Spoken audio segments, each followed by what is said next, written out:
Hey, what's going on, guys? Mr. The Reverts here, and today I'm bringing you guys a new series called Pro Spots, basically where I show you guys some of the best lines of sights, jump spots, nade spots, stuff like that for maps in Black Ops 3. So today we're going to be covering the map Fringe, and I start things off from this bridge spawn, go straight until you find this pickup truck, hop inside, and use these hay bales to give you cover in case you're getting spawn trapped. You can take out the people that try to rush your spawn from the middle of the map, or if anyone tries to come from the right side of the map. Again, I really do like this spot because if my team is getting spawn trapped, it's very difficult for the enemy team to shoot me in here, and I have these hay bales to give me cover. For the next spot, you want to run straight into the barn, go up the stairs, and then hop on this little stack of hay bales right here. And I really like this line of sight because if a sniper or anyone is camping inside the house across the spawn, you have a nice line of sight through the window, and this blue painted wood here gives you really good cover.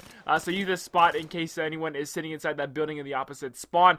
Moving on, we're still at this bridge spawn here. You want to go right and go down this little dark alley until you come across this corner. I've killed so many people just by sitting in this corner here. It's a really good spot, especially for safeguard, and no one really thinks to check that corner. So again, it's a really good spot in case you get into trouble in this middle area here. And for another spot, is in the same alley, but you're gonna want to hop on this yellow canister here, and you have a really good line of sight on the players that might rush you from the repairs building here. You can watch the window and the door, and if you get caught, you can you go to the corner where I just showed you guys, giving you guys some good cover. And again, no one really thinks to check that corner, so I really do like those two spots on this side of the map. So next up, I have a really nice line of sight that is so helpful for search and destroy. So first off, make sure you plant at the A-bomb and try to plant as far away as possible, and then once you've done that, rotate over to this small yard of wood here, jump up on this fence and inch your way until your body is touching this building, and you have a really good line of sight on the place where you planted the bomb. I guarantee no one is going to check for you up there, but if someone is defusing the bomb and they happen to see you, this utility pole does give you some cover, but it's definitely not the best, so make sure you get the drop on them. But again, that's a really good spot when you're playing S&D, but make sure you plant the A-bomb as far away as possible so you can get a good view of it when someone defuses.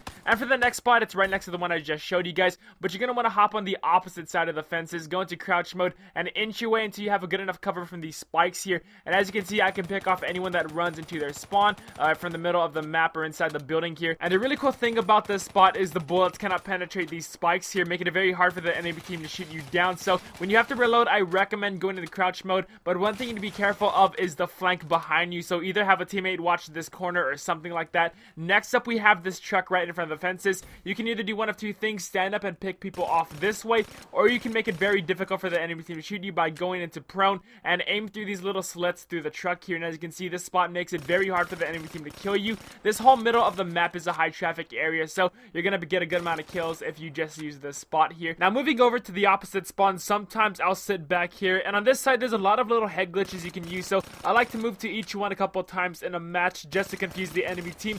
Now if anyone comes through this metal shack, I like to get on top of this fence here and pick off some of the people this way that might rush in this direction. So keep in mind, if you plan on sitting back and playing a more passive role, you can use these couple of spots and get people this way. You're not going to get a lot of kills because I don't really think a lot of people rush this way, but you know, if you're trying to get a high KD and you're playing a more defensive role for your team, keep those spots in mind. And that's pretty much it, guys. There's not really a lot of spots for this side of the map, so be mindful of that. Just be careful for all the little head glitches on this map because there are a ton, guys. But yeah, guys, I hope you all did enjoy my first episode in Pro Spots. If you did, don't forget to drop a like, and also comment down below what y'all think of Fringe. And also, if you have a map you'd like me to cover in the next episode, tell me that down in the comments as well. Thank you for watching. Mine is Verts. Have a good rest of the day. Till next time, I'll catch y'all later.